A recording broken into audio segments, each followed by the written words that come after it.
This video was possible with the help of the Wolf of YouTube. Enjoy!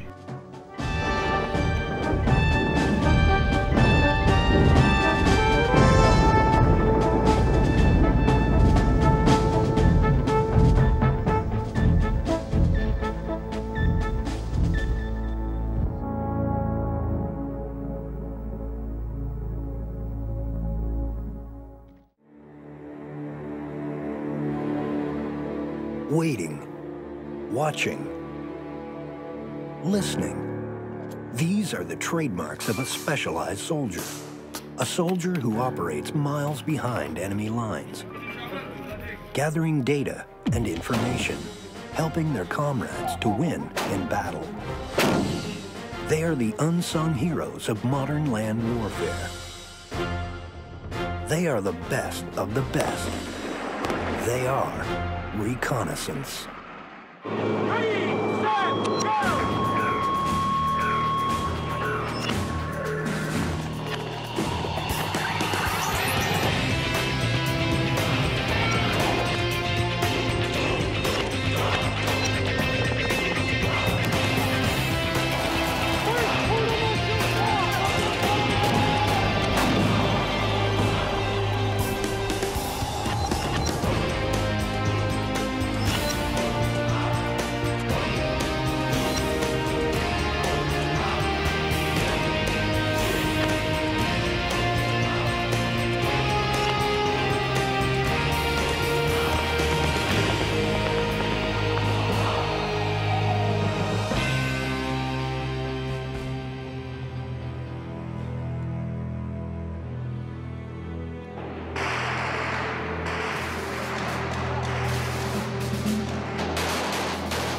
Since the dawn of combat, seeking intelligence about an enemy force has been critical to success in battle. One truck, 200 meters, identified. Weaknesses, strengths, tactical capabilities, all are of vital importance. The ancient Chinese military general and strategist Sun Tzu, who authored The Art of War, understood this well when he wrote, "If you know both yourself and your enemy, you can win numerous battles without a single loss." What was true in 600 BC still applies today. Successful gathering of intelligence on an enemy force is critical for a battle commander. Today, whether in the air, at sea, or on land, gathering intelligence about an enemy force is one of the top priorities. Modern technology has greatly evolved the search for quality intelligence. From satellites in space, submarines along a coastline, Speed 20 knots. That was the merge? to unmanned aerial vehicles over a battlefield, technology has changed the way intelligence is gathered. However, technology does have shortcomings. FTA. There is one means of gathering intelligence that is still considered the very best by most field commanders: reconnaissance. Militarily, reconnaissance is defined as the active search and surveillance to determine an enemy's intentions. By collecting and gathering information about their composition and capabilities. There are two means of gathering intelligence. The first is active reconnaissance of enemy forces. The second is surveillance. There's one big definitive difference between reconnaissance and surveillance, and that is that on surveillance, you're static, you're holding your position while you look at an objective to collect the intelligence, and reconnaissance is where you're actively moving around the objective to collect the intelligence. That's the definitive difference in them. In coalition armies, reconnaissance has different titles. In the British and Commonwealth armies, such as Canada or Australia, it is known as Recce. Both Britain and Canada train in field-specialized Recce units, such as the Special Reconnaissance Regiment or Pathfinders. In the United States military, reconnaissance is known as Recon. Essentially, every arm of the U.S. military has a recon capability, including special forces. from U.S. Army Scouts to Marine Corps Force Reconnaissance. This intelligence gathering capability is a top priority. Do you have enough water? Reconnaissance in the Army is done by two very different means. The first is armored reconnaissance. Specialized armored units who are trained in intelligence gathering, making either overt or covert probes of an enemy. Usually, these specialized units, such as Striker Recon, work ahead of the main force. The second type of reconnaissance is more clandestine. Specially trained soldiers work miles behind enemy lines, actively gathering data and information using specialized technology. These Recce or Recon soldiers are uniquely qualified in advanced surveillance and intelligence gathering. They also have one of the most dangerous jobs in the Army, which is why they are such a special breed of soldier. It takes patience, nerve, and cunning to be a successful reconnaissance soldier, operating deep within enemy territory. It takes an elite soldier. You have to be physically and mentally tough. The conditions you could operate under, you could go anywhere from a rainstorm to a blizzard overnight and have to be prepared mentally and physically to accept that and still collect the information and send it back. Not to mention possibility of being cut off from food and water supplies, because what you have with you is what you have the entire time you're out there. Most dangerous thing would be compromised by the enemy, given that they could be anywhere from 10 to 15 kilometers in front of friendly troops. If they're compromised by the enemy, there may be no way to get support into them to keep them alive or to pull them out. Reconnaissance's constant flow of information helps commanders decide what forces are needed and where to defeat the enemy. Every modern army has some type of reconnaissance unit and specialized training.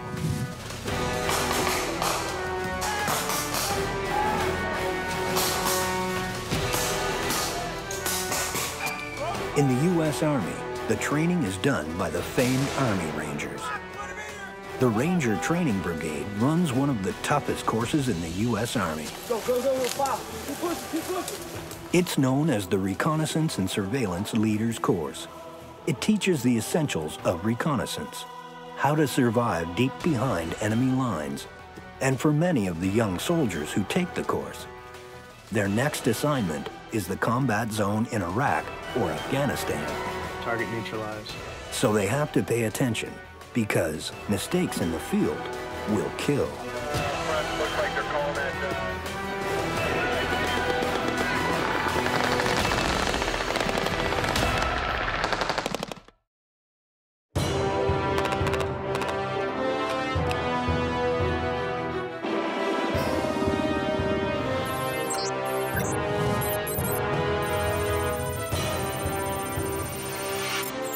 Fort Benning, Georgia, the largest training facility in the U.S. Army. On any given day, there are 20,000 soldiers in the field training. One of the busiest training units located at Fort Benning is the famed U.S. Ranger School. Technically known as the Ranger Training Brigade, they run the U.S. Army's premier leadership course. Though known for qualifying soldiers to be Rangers, few realize the school also conducts other specialized courses. One of the toughest is the Reconnaissance and Surveillance Leaders course, also known as RSLIC. The focus of the course is straightforward: to teach soldiers, Marines, sailors, and airmen the essentials of reconnaissance, surveillance, target acquisition, battle damage assessment, Right limit. foreign vehicle identification, and other skills. Like other coalition reconnaissance courses, it is considered one of the toughest in the military to successfully pass. It is also one of the most dangerous jobs in the Army. To battle commanders, obtaining good quality intelligence is important and worth the risk. It is worth the risk because these 4 to 6 people that we send behind enemy lines, we train them so that they won't be noticed and they won't be seen. And through that training, they could save hundreds of lives because they've actually seen the enemy and the capabilities of the enemy. As an intelligence person, it feeds me, it helps me answer my request for information that the commander has. We may be able to collect some of the same information from electronic means, but it's another means of verifying the information. A person actually seeing it is much more reliable and dependable than any other means of collection. Much of the RSLIC course is taught in classrooms, but the really tough stuff happens in the field. Rain or shine, day or night, students are put to the test. One group of students hoping to pass is composed of soldiers, airmen, and even Navy SEALs. They're nearly halfway through the course. What's SOR, sir? SOR, PID of HPT and HPT, ID of ADASS, ID of... They're about to deploy into the field for a 48-hour simulated mission. It's called an STX, an acronym for Situational Training Exercise. This is the learning phase of the course before students are graded. What's going on in the STX is these guys are not being graded. We assign them duty positions like they will get in the FTX, but we're not going to give them a go or a no-go. It's still like their walking phase before the running phase, because everything they do is still going to be coach, teach, mentor by me. And they're expected to try to execute everything tactically, but whenever they want to go, ask me a question, they can go admin real quick and ask me, and likewise, anytime I see them messing stuff up, I'm going to take them admin and talk about what they're doing. Versus on the FTX, it's the show. It's their run phase. They execute, and the instructor sits back and evaluates them for a go or no-go.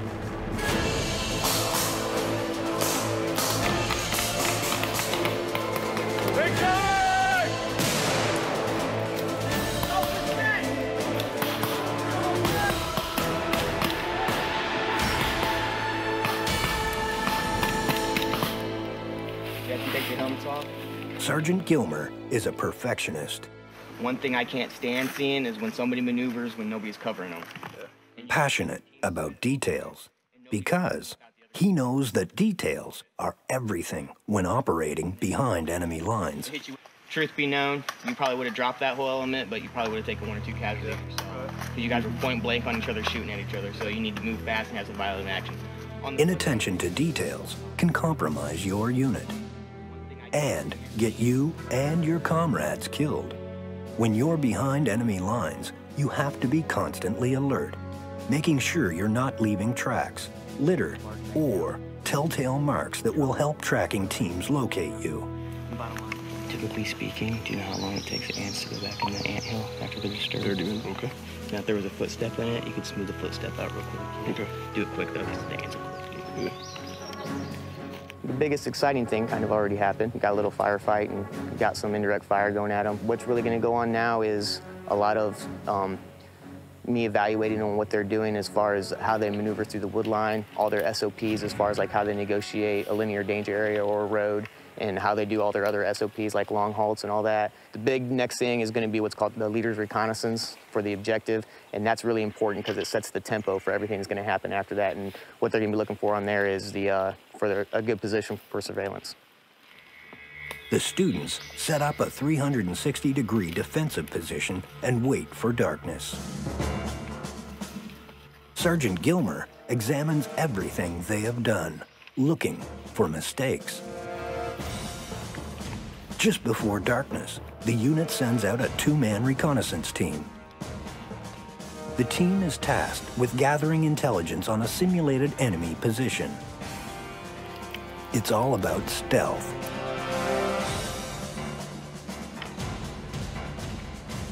The 2-man team was successful.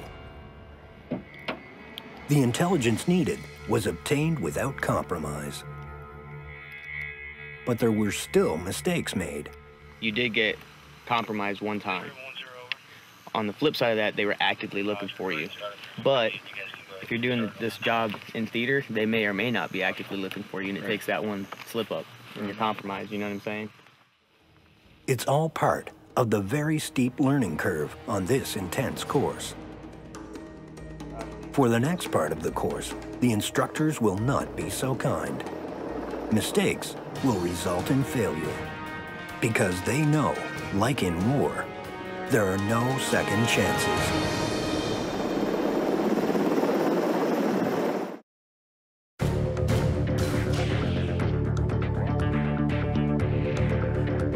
Being a part of Recon requires carrying a lot of specialized equipment. Reconnaissance and surveillance duties require many of these items: scopes, laser range finders, night vision devices, binoculars, and weapons. It's a lot to carry behind enemy lines for many long days, but it's important. Staff Sergeant Adam Walker discusses some of the equipment required for recon and surveillance duties. Here we have the Canon 40D SLR camera system. This is our primary means of collection on the objectives.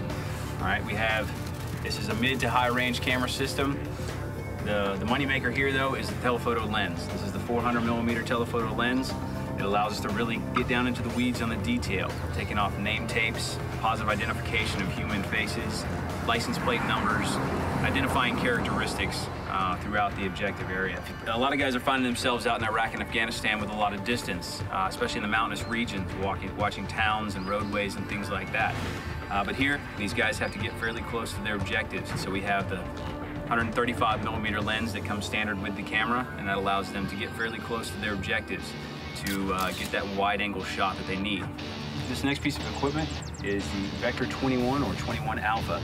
It is a combination binocular laser range finding piece of equipment. When used in conjunction with the PSN 13, it allows you to take a good, accurate 10-digit coordinate of your target for call for fire or just to pass on information up to higher for intelligence purposes. What we have right here is the PVS 14 with head mount capability. You've heard the phrase that we own the night.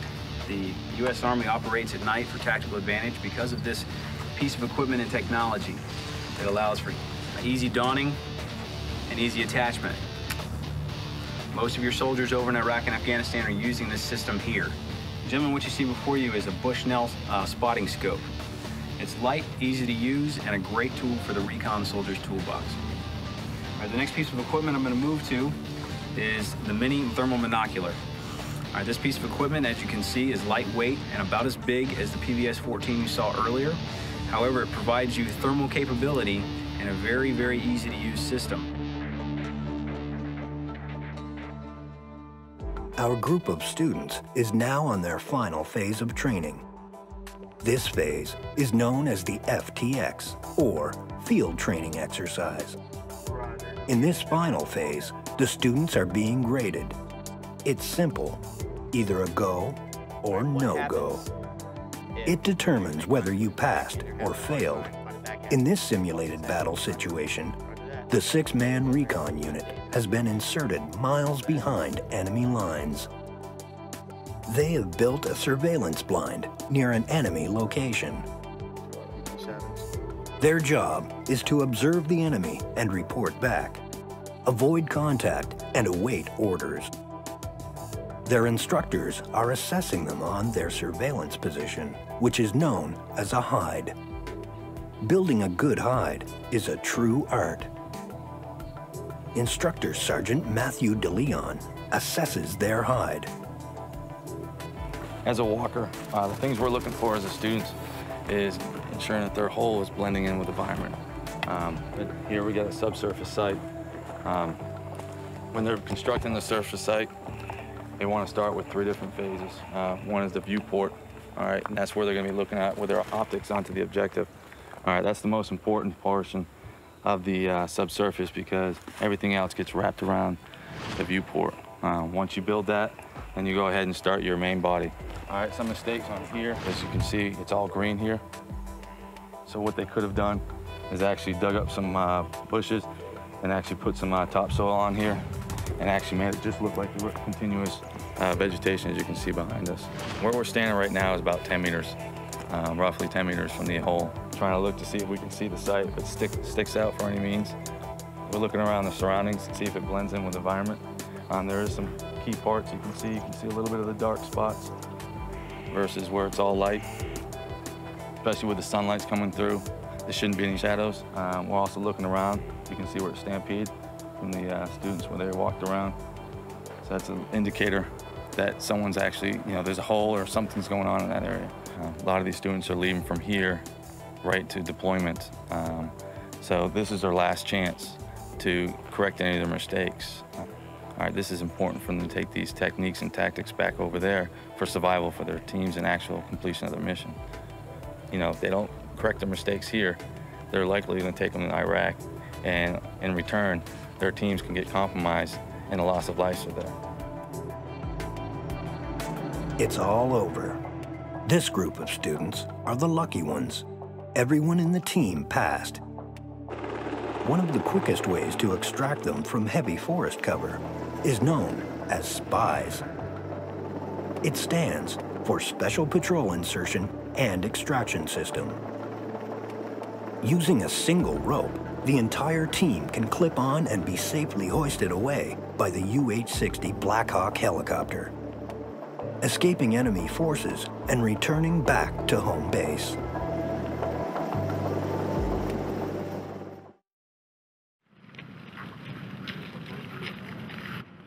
For battle commanders, gaining intelligence on enemy forces is critical to success. Technology has helped a lot in information gathering. However, field reconnaissance assets are still considered the best, even though there is risk. When you make that assessment, one, you have to look at what intelligence you're looking for, and if they would be a good asset to collect that, there may be something better that could get you the information faster. You also have to take in environmental considerations such as the weather and things like that. Electronic assets don't work real well in high cloud cover, things like that, whereas a reconnaissance soldier on the ground, he's an all-weather collector. He can go out in just about any weather and collect the information and get it back to you. One of the biggest attributes you need when you're talking reconnaissance surveillance mission is you need a soldier who's a little bit smarter. There is a place for just a hard soldier, and there's a place for, that's my target, I'm taking it down type soldier. But in reconnaissance surveillance, no objective's the same. And so they have to be able to be smart and analyze the objective and approach it differently every time they get up on it. So we're looking for guys that can, you know, a little bit more methodical in the way they think. And they're quick on their feet to adapt to change.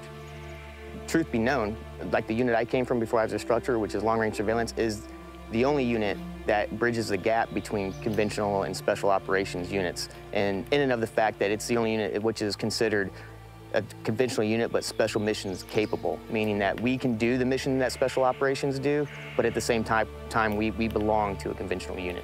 We're an asset to them.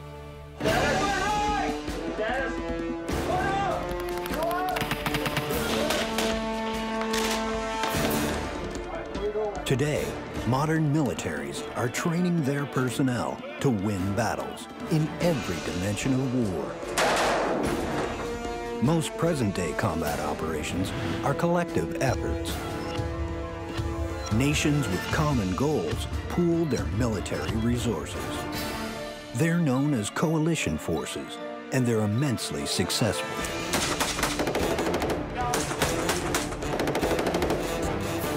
But it takes a lot of training, liaison, and cooperation to make these combined forces work. In combat, the stakes are high, so the training coalition forces conduct has to work. It's a matter of win or lose, life or death.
Since the dawn of conflict, combatants have sought friends in battle, those who share a common goal. Little has changed since then. Nations have crafted defense agreements and military alliance pacts signed to avert war or even to cause it. collective defense agreements have been common in Europe for a very long time. More familiar to most people are the alliances born from the two world wars of the 20th century. In World War I, Allies was the term used to describe those countries that fought against the Central Powers. In World War II, this phrase was further refined, calling the nations united against Nazi Germany and Imperial Japan Allied powers.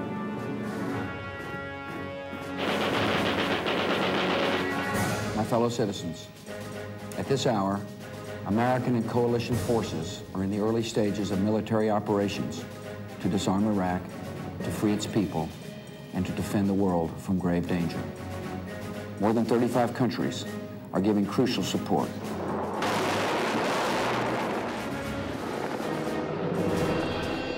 Today, nations band together for a multitude of missions, tasks, and operations.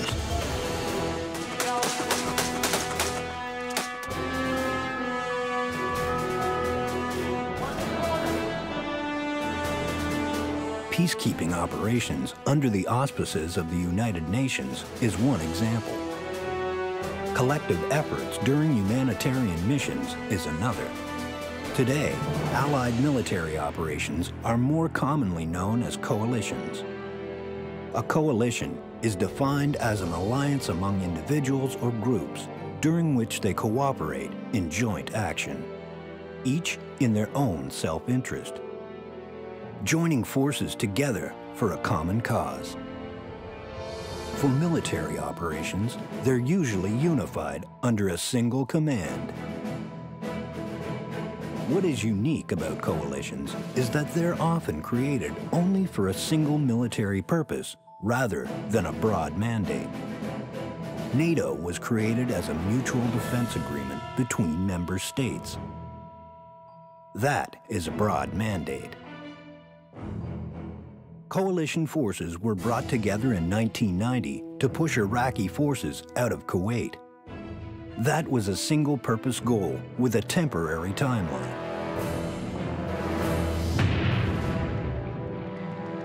Many countries belong to the brotherhood of coalition forces, brought together by common goals, often common language, and common threats. Oh, I got a good... 206. Well, at the end of the day, the United States is discovering that we don't go to war alone. We go to war with coalitions of the willing and with like-minded nations. And it's important, I think, that we spend some time training together to learn how to speak each other's language, if you will, to learn how each of us operates, and to learn how to operate together before we actually have to go off and execute that in wartime. So from the perspective of learning to train the way that we're going to fight, which is as part of a coalition, I think this has been a great opportunity. The training coalition forces conduct has to be the best. They must learn other countries' methods, tactics, and weapons, and coordinate it all successfully on the battlefield. It's deadly serious training with serious consequences for failure.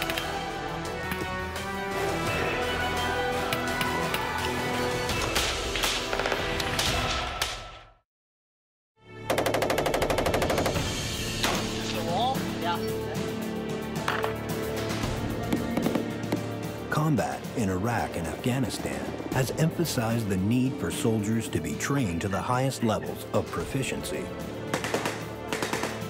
Combat has also emphasized the need for strong coalition army interoperability.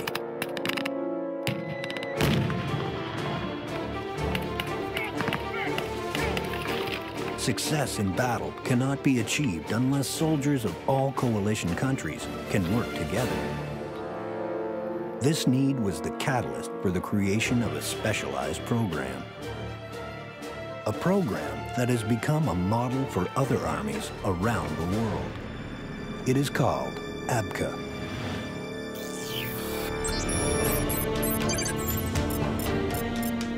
Reconnaissance, Germany, the largest U.S. Army training facility in Europe. Featuring towns, farmers' fields, forests, and more, this world-class base is considered one of the best training facilities in the world. This year, Reconnaissance is hosting one of the largest Army exercises of the year. Known as Exercise Cooperative Spirit, this training is all about full-spectrum warfare and interoperability. It's an important goal for the members of ABCA. ABCA is the acronym used to represent the 5 armies that form this special union. American, British, Canadian, Australian, and New Zealand armies. The ABCA program is an evolving organization that reflects and pursues the shared national values and defense goals of its member countries, all working together with one common purpose in mind: success on the battlefield. ABCA's roots date back to 1947, when the need for post-World War II training was re-emphasized. American and Commonwealth nations did not want to lose their combat capabilities. Shared training exercises combined with staff liaison positions were considered the best way of ensuring common battlefield capabilities. This program took on renewed focus with the emergence of the Cold War and the spread of communism. Today, it's just as important as all the members of ABCA deploy and operate together in Afghanistan. Exercise Cooperative Spirit is a 15-day event that is testing the soldiers of ABCA with a broad range of tasks and dangers they'll face overseas. From IEDs to urban warfare, the soldiers are learning to work together. It's something they must all learn to do. Well, one of the things that I wanted to do in coming here, one of my personal goals, was to allow my soldiers to see that the soldiers of the other nations whom we are fighting beside are really no different than they are. Their equipment is a little bit different. We're sometimes separated by a common language. The words that we use mean different things. But at the end of the day, their soldiers are every bit as committed and patriotic, dedicated to the cause as our soldiers are, and extremely well trained. And so far, we have been able to see exactly that. And our soldiers will be enriched by the experience of having been able to train alongside our allies.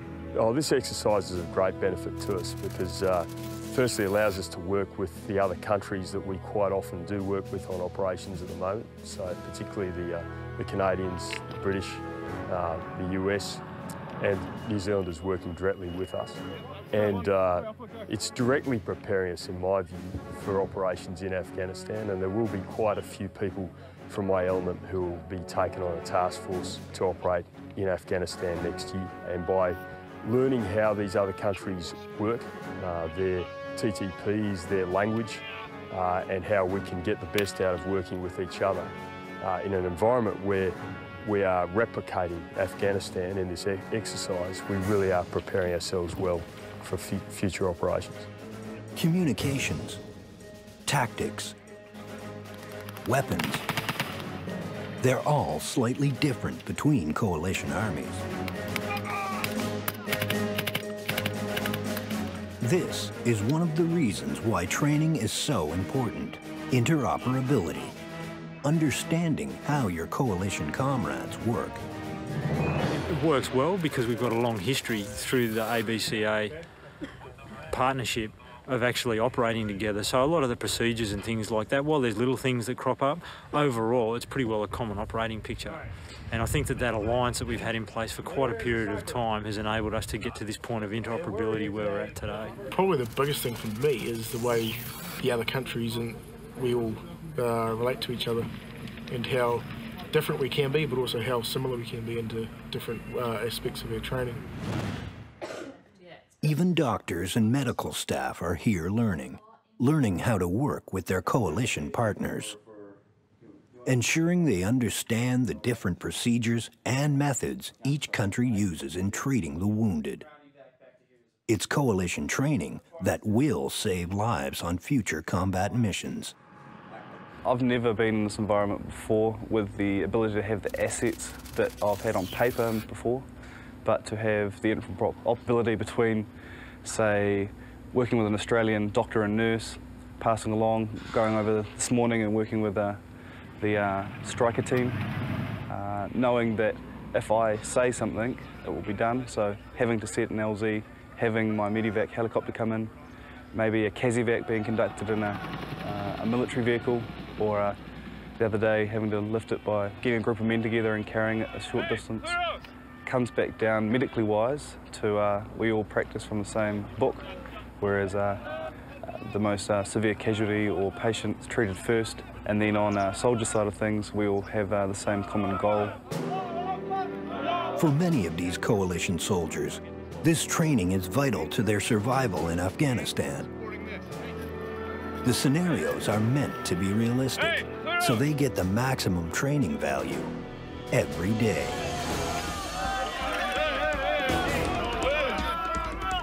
Oh, I love it. It's probably the most realistic training we're ever going to get before we deploy to Afghanistan, or if we deploy to Afghanistan. You can't get any more realistic than what it is at the moment. You've got, what, Afghani refugees, Egyptians, Arab-speaking people. You've got a lot of mixture of people out in those towns, and they all speak different dialects, so very rarely will you come up against people like that back in New Zealand. We'll start with these two.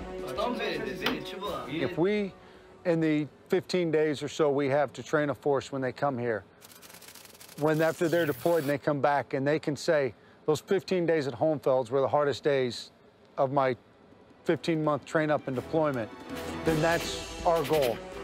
At a more micro level, one day we could shoot at them from Asadabad here, and the next day we'll conduct a non-lethal operation by bullying the police chief so that he turns a blind eye to us transporting weapons through his town, and teach them that it's an ever-changing battle. It's the first time we've worked with the Yanks, Christian, with the Americans. Yeah. For what, 24 years? It's the first time we've worked with the Canadians for a few years as well. So I've loved every minute of it, and it's been good. First of all, it's a fantastic combat training facility that we can come to and train our combat tasks with a dedicated observer controller team to provide feedback, help coach, teach, and mentor our soldiers and leaders. And then second, it's a great opportunity to train with our allies of the ABCA organization, learn how they operate, and just sort of get a better feel for them as people, better attitudes toward them to help the common fight. And then that the Canadians, British, Australians, New Zealand soldiers and officers are good people.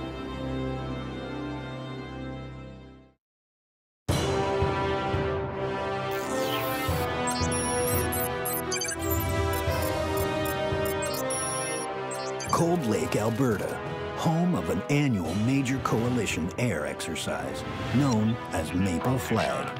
It kicks off every spring at the 4-Wing Air Force Tactical Training Center.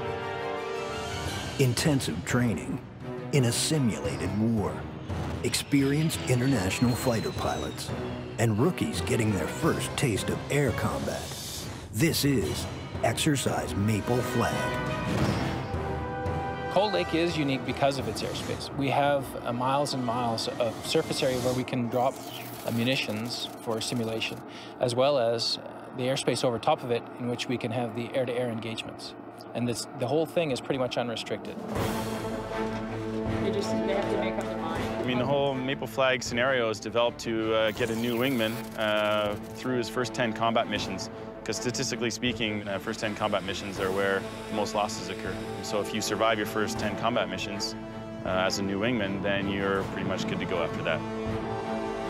So what Maple Flag tries to do, it's 2 weeks long. A wingman will fly 10 times over those 2 weeks, and we try and give them as close as possible those first 10 missions, as much as we can close to wartime, while still keeping it safe.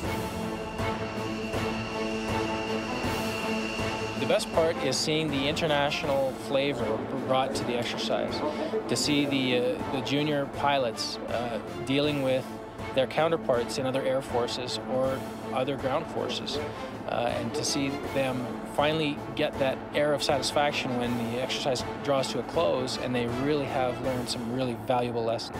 English is a universal language of aviation, and fighter pilots are fighter pilots. We normally don't have a problem getting our point across, being all Type A personalities, but that is also a big aspect of Maple Flag, is a social side, to learn, to learn how other countries operate, to learn how to communicate effectively with those other countries, and learn the strengths of each aircraft platform that they fly. 65 here, Falcon 25 here, Window 41 here.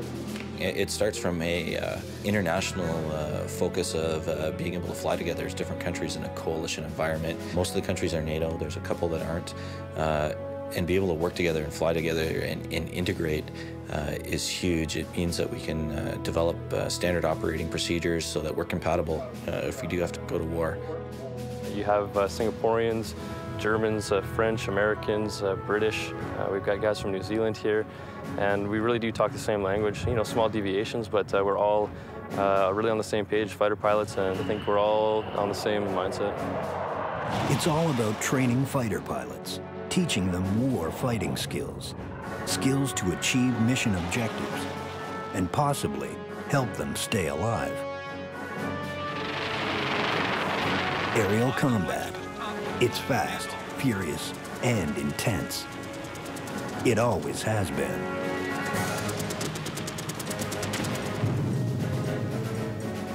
Today, despite massive changes in technology, the rules of aerial combat are virtually the same. Learning basic and advanced fighter maneuvers, learning how to drop bombs and strafe targets, and learning how to master the art of dogfighting. Here at Maple Flag, veteran fighter pilots come to hone their skills and to mentor novice pilots. Everybody gets training, but our focus is on the junior wingmen. Some of the leads, more experienced guys, will get experience leading and seeing new scenarios, but really we're focused on making that guy survive if he ever has to go to war. I love the job because it's actually, for me, it's an extremely meaningful job. On any given day, you don't know what you're going to expect. For every time you step in that jet, you got a new flight, you learn something new. I like that. There's no monotony in the job, that is for sure. Which is really great. And, I take it very passionately, the whole idea of, serving my country. For the junior flyers at their first Maple Flag, this is where countless hours of training begin to sink in. This is where the lessons learned begin to pay off. Because they know, in real combat, there are no second chances. Teamwork is extremely important for fighter pilots. Although you're the only guy in your jet, we never go anywhere operationally alone. We're always, as a bare minimum, a pair. And we do that to take care of each other. It gives us 2 brains, 2 sets of eyes, 2 radars, and twice the amount of weapons we would carry. Coalition fighter pilot training is all about teamwork. Training together to optimize capabilities and to optimize combat effectiveness. In war, it's all about winning the battle.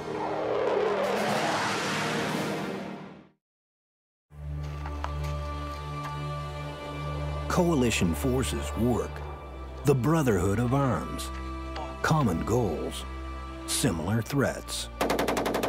All these factors bind coalition forces, galvanizing them into action as a unified force. A force of friends and comrades. A force with punch.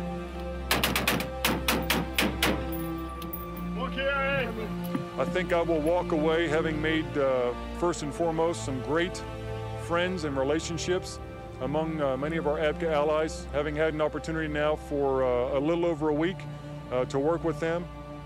My respect and admiration for them and their sacrifices for their nations and for their causes just grows every single day. So the first thing is the relationships that I will have formed. The second thing is I think that we will have worked through some interoperability issues amongst our nations that will ultimately make us stronger in the future in coalition warfare as we identify those challenges that we have to try to overcome to be a more effective coalition fighting force.